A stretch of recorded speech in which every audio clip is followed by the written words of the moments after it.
Madame, mademoiselle, monsieur, bienvenue à Metro News. Voici les principaux titres qui seront développés aujourd'hui. Comme annoncé, le secrétaire général de l'ONU, Antonio Guterres, a remis le mardi 15 août son rapport aux 15 membres du Conseil de sécurité.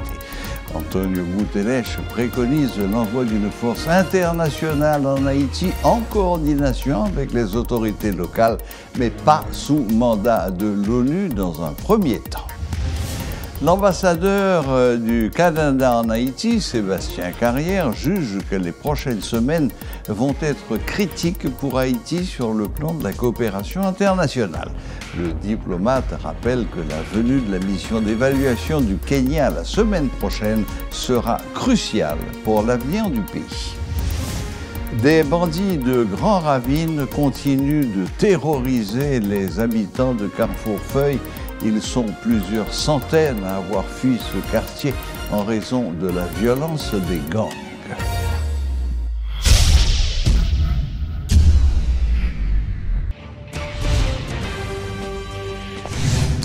Le secrétaire général de l'ONU, Antonio Guterres, a remis le mardi 15 août son rapport aux 15 membres du Conseil de sécurité. Dans ce document, une gamme complète d'options de l'ONU, y compris le soutien à une force multinationale non onusienne ou à une éventuelle opération de maintien de la paix en Haïti. Le secrétaire général préconise l'envoi d'une force internationale en Haïti en coordination avec les autorités locales, mais pas sous mandat de l'ONU dans un premier temps.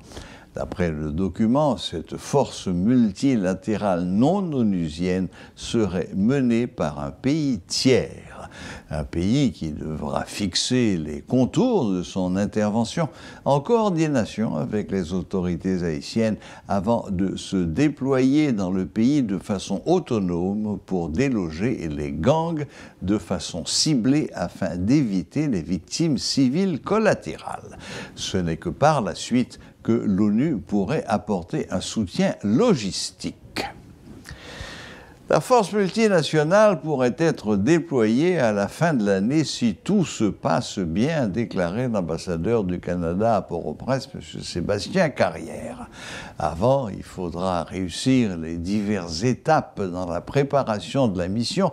Les 3 prochaines semaines seront cruciales pour Haïti, ajoute le diplomate, qui évoque l'effort diplomatique qui doit être réalisé pour favoriser le déploiement d'une force multinationale en Haïti. Il donne l'assurance que le Canada apportera son appui afin de faciliter l'adoption d'une résolution autorisant le déploiement de la force. Obtenir le mandat du Conseil de sécurité de l'ONU n'est pas une mince affaire, confie M. Carrière. Ce que j'entends par là, c'est qu'il y a des étapes importantes qui viennent dans les prochaines semaines. J'ai parlé de la mission d'évaluation du Kenya la semaine prochaine. Ensuite, le secrétaire général des Nations unies a déposé sa lettre hier au Conseil de sécurité. Il y aura donc des discussions et des débats au Conseil de sécurité qui pourraient mener à une résolution pour encadrer l'initiative kenyane. Et ça sera suivi, ça va culminer, si vous voulez, avec la semaine au niveau de l'Assemblée générale des Nations unies à la mi-septembre. Donc, cette séquence-là, pour moi, est importante parce que la question de l'engagement du Kenya est vraiment importante. Avec l'engagement du Kenya vient aussi l'engagement de d'autres pays qui ont annoncé l'intention de contribuer, aussi des policiers. Si tout ça devrait ne pas fonctionner, si tout ça devrait échouer pour des raisons politiques ou diplomatiques, ce serait vraiment un recul important, je pense, pour le pays. Donc, on ne peut pas s'attendre à ce que la communauté internationale arrive avec les solutions. Parce que quand on fait ça, ben, la solution ne sera pas vraiment adaptée aux réalités locales. Donc, ce qu'on a besoin des Haïtiens, c'était le cri du cœur de Bob, puis c'est un point de vue que je partage et que beaucoup d'autres partagent, c'est qu'ils prennent le ownership, qu'ils deviennent propriétaires de leur solution, pour que nous, on puisse les accompagner par la suite. Donc, au lieu d'arriver avec des solutions préfaites, on a appliqué tel truc, je ne sais pas moi, en Centrafrique, au Mali ou je ne sais où, on va essayer ça en Haïti, voir si ça fonctionne. Écoute, c'est voué à l'échec, parce que si les solutions sécuritaires ne sont pas adaptées à la réalité sociologique, anthropologique du pays, elles vont échouer. Lors d'une attaque armée survenue lundi à Carrefourfeuille, un agent de la DAP Épine, Ellison Anescat, a perdu la vie alors qu'il tentait courageusement de repousser un groupe de bandits armés de Grand Ravine. Des centaines de personnes étaient massées ce mercredi devant le quartier général de l'armée d'Haïti afin de réclamer une intervention des forces armées d'Haïti à Carrefourfeuille. Ils sont plusieurs centaines au Champ de Mars, à l'intérieur du gymnasium Vincent ou à la rue Chavannes depuis le week-end écoulé. Enfants, jeunes, vieux, personnes handicapées évoluent dans des conditions infrahumaines. Suivez ce reportage de Rudolf Pierre-Louis.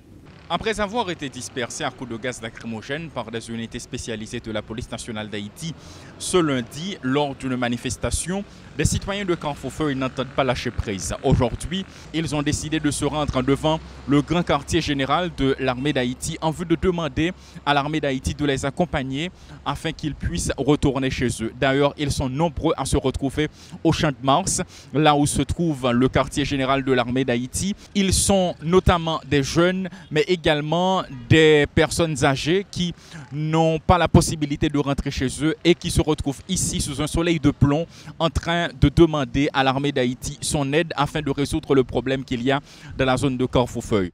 Depuis dimanche, depuis il y a midi, je suis calme. Madame, moi, petite, moi, je suis côté jusqu'à nos jours là. Je suis côté je suis sur téléphone, je suis joindre. Je suis dans le lycée, la première fois, j'ai eu un problème là. Et dans le lycée, je suis dormi. Je suis dans le lycée, je suis pas. Depuis que je suis dans l'arrière, je cherche beaucoup, je suis jusqu'à nos jours. Jusqu'à nos jours là, pantalon ça sous là depuis dimanche. Et dans l'arrière, je dormi dans le lycée Carrefourfeuille là. Journée aujourd'hui là, Carrefourfeuille nous-mêmes, nous pas bandits. Et malgré nous là venir chercher, nous pas bandits.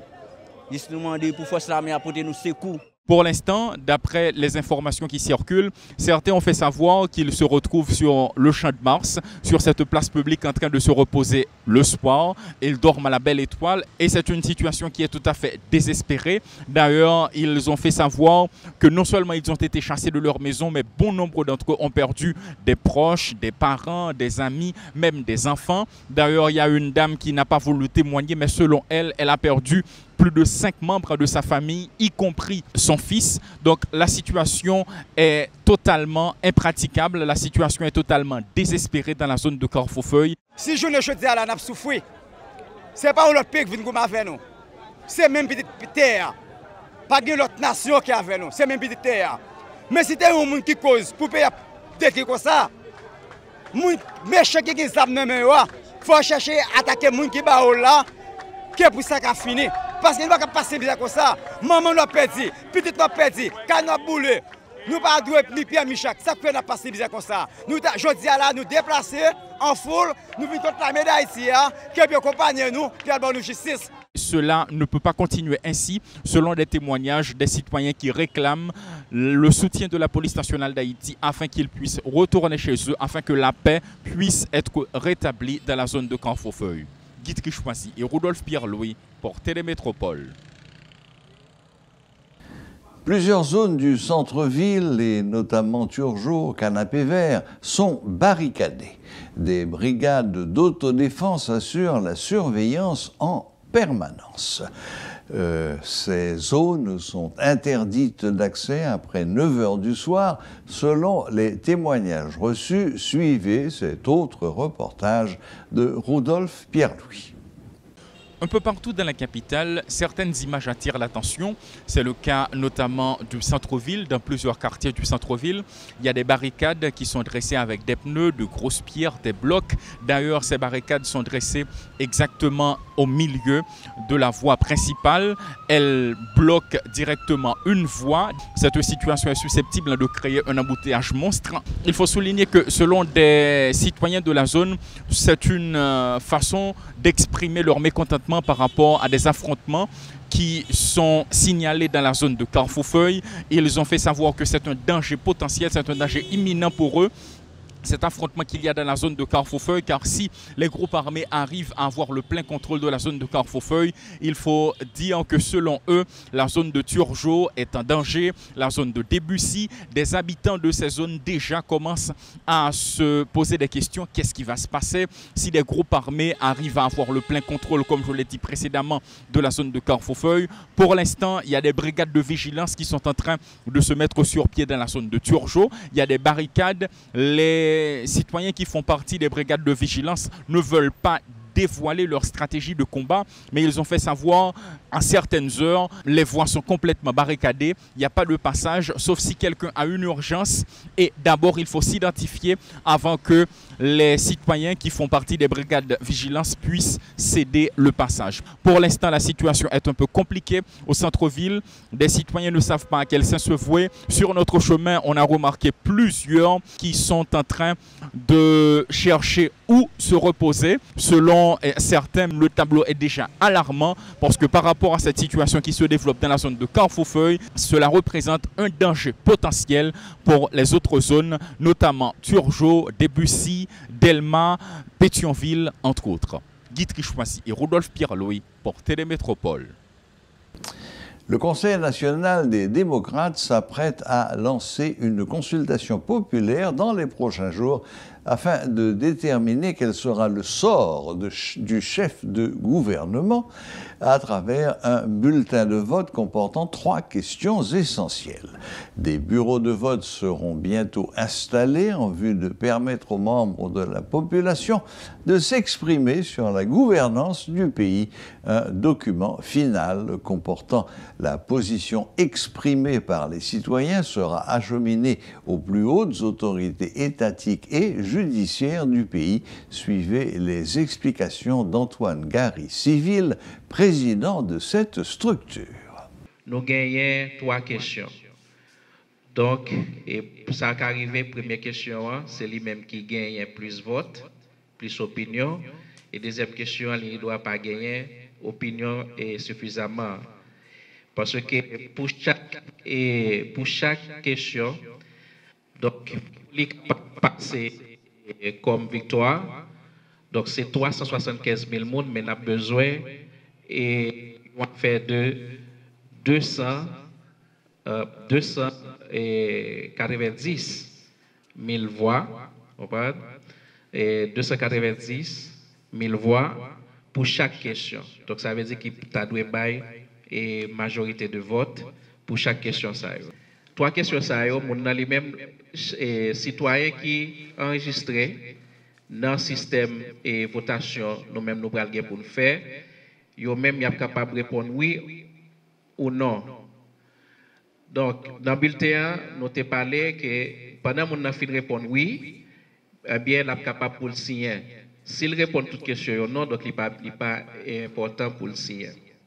Mais nous-mêmes, en tant que jeunes, et si nous avons dit que nous faisons partie de la classe moyenne, en tant qu'Haïtiens, dans tous côtés nous passons dans le monde là, nous toujours ces jeunes, tant universitaires, étudiants, et tous l'autre membres de la société qui toujours décidé pour payer. Donc, sous pas une classe moyenne qui est fort, sous une classe moyenne qui est faible, qui n'a couru tout le temps, donc masse là lui-même, c'est masse là pour voter pour. Donc, masse là lui-même, il n'a pas suffisamment de conditions et éducation suffisamment pour le comprendre. Mon qui est candidat qui est en face liant, est-ce qu'il est son menteur ou bien qui est-ce qu'il représente? Donc, comme nous avons une culture politique en Haïti, côté que mon qui prend pouvoir, c'est dans le département d'État des États-Unis pour le jeune nomination. Après ça, pour le venir, on va faire 2000 gouttes dans Maslan. Et puis, pour Maslan capable de voter, et puis, dans quelques jours, c'est mon qui est gouvernement, qui est dirigeant. Donc, dans le même système, ça a tout gagné une classe politique même les yo même yo gagné participation par eux dans quel que soit pouvoir, mais yo montré maslan yo c'est opposition pendant que c'est eux même qui dirigent une série de grands ministères, une série de grands projets dans le pays, comme un proverbe dans la politique haïtienne qui dit que ou pas doit gagner tout des pions un seul côté, donc ou doit jouer tout des bords. Mais nous-mêmes dans le Collège national des démocrates, consultation populaire en affaires, nous pas jouer, c'est pas un jouet lié, donc c'est pas ni des pouvoirs que nous, donc nous sommes jeunes, une classe moyenne, une jeunes étudiants que nous rejoignons nos idéologies et nous pensons que la politique là, il doit faire de l'autre façon. Et pour conclure, la reprise des titres. Comme annoncé, le secrétaire général de l'ONU, Antonio Guterres, a remis le mardi 15 août son rapport aux 15 membres du Conseil de sécurité. Antonio Guterres préconise l'envoi d'une force internationale en Haïti en coordination avec les autorités locales, mais pas sous mandat de l'ONU dans un premier temps. L'ambassadeur du Canada en Haïti, Sébastien Carrière, juge que les prochaines semaines vont être critiques pour Haïti sur le plan de la coopération internationale. Le diplomate rappelle que la venue de la mission d'évaluation du Kenya la semaine prochaine sera cruciale pour l'avenir du pays. Les bandits de Grand Ravine continuent de terroriser les habitants de Carrefourfeuille. Ils sont plusieurs centaines à avoir fui ce quartier en raison de la violence des gangs. Voilà, la boucle est bouclée. Merci de nous rester fidèles et à la prochaine. Même heure, même chaîne.